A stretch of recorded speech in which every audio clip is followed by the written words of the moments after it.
مردوں میں سب سے پہلے اسلام کس نے قبول کیا؟ مردوں میں سب سے پہلے حضرت ابوبکر صدیق رضی اللہ تعالیٰ عنہ نے اسلام قبول کیا۔ نوعمر لڑکوں میں سب سے پہلے اسلام کس نے قبول کیا؟ آپ صلی اللہ علیہ وسلم کے چچا زاد بھائی حضرت علی رضی اللہ تعالیٰ عنہ نے اسلام قبول کیا۔ غلاموں میں سب سے پہلے اسلام کس نے قبول کیا؟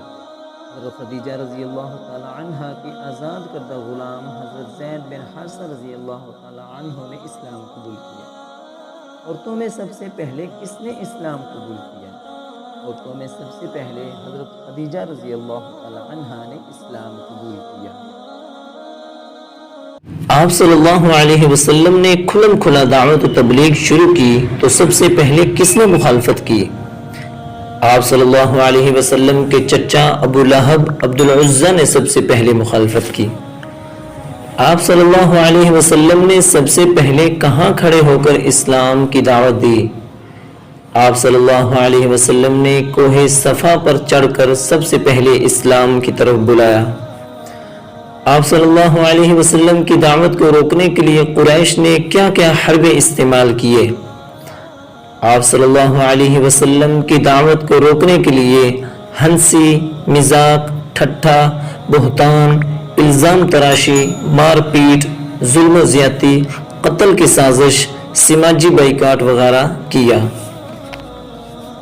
جب آپ صلی اللہ علیہ وسلم کے بیٹے حضرت عبداللہ کا انتقال ہوا تو ابو لہب نے کیا کہا تھا؟